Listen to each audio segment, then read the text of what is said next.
Welcome, Jay, and thank you. Jay's going to talk to you today about his coaching cycle. I think he's the first teacher to complete a cycle and at least to hand that completed piece of paper over to Lois. And so he's going to share a little bit about his experience. Go ahead. Okay, so I'm just going to share a little bit how the cycle went for me. Basically, the whole idea came about just in a casual conversation with Erin Payson. She brought a couple strategies to my attention, and she sent a video to me and asked me to view it on a strategy called My Favorite No. And it's a great formative assessment. And I said, yeah, I like the idea of it, and I'll give it a try. Only thing I did differently is I changed the name of it to My Favorite Mistake and Stuck Point, which is a math habit of interaction. And that's something we stress with our math students. Anyway, so Erin sent me this video. I watched it. We got together and discussed it. And then I implemented the strategy in my classroom. And then Erin and I met again, and we discussed, how it went, if there's anything I'd change and all that. And I said it went really well, and just discussed everything that happened. And then she asked if I'd be willing to videotape it. And that's, to me, was the biggest piece of learning for me, is actually videotaping and watching myself implement the strategy. We thought it went well, but I saw little things that I think I would change going forward, and I have changed since. But it was a great opportunity for me just to view my own learning, or my own teaching, but learn as well along the way.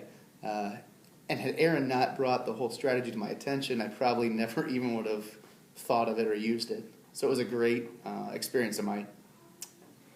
So when you talk about some of the little things you've learned, what are some of those little things that you were able to tweak? So I was up teaching in front of the classroom when it was happening, when I was being videotaped, and I just kind of noticed I have the tendency to stand on the left-hand side of my board because I'm right-handed, and so I would block the view of some students over here. So I kind of made a conscious effort to try to move back and forth a little bit more now, and just in the way I'm phrasing questions even, not guide the students quite as much and kind of leave them more open-ended and make them do a little deeper thinking.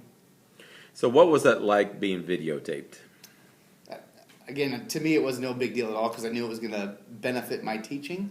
And I think as a professional educator, we got to be willing to do that to see and to make growth. That's the only way you're going to make growth, in my opinion at least, is to see how you're doing it and see if you can improve upon that. And I don't know, I strive to do better every day if I can, and to me that was a great tool in doing so.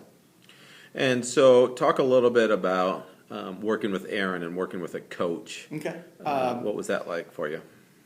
It was way easier than I thought it was going to be.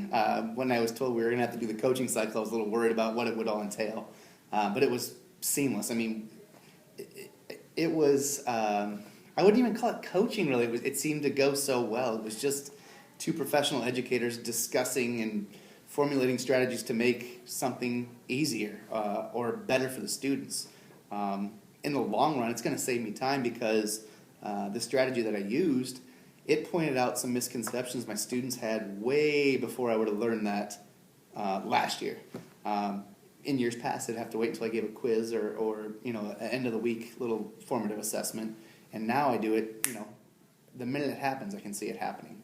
And I love it. It's amazing, So now that you've completed a cycle, what advice would you give to a teacher who hasn't completed a cycle or maybe even started a cycle?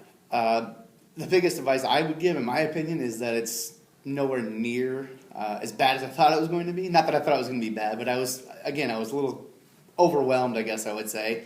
And looking back on it now, it's like, why aren't we all doing this? I told Erin I plan on doing this more often than just this one required cycle. It's been a great learning experience for me, and it's way easier than I ever imagined it would be. All right. Thank you very much. You got it. Have fun at your conference. Oh, will do.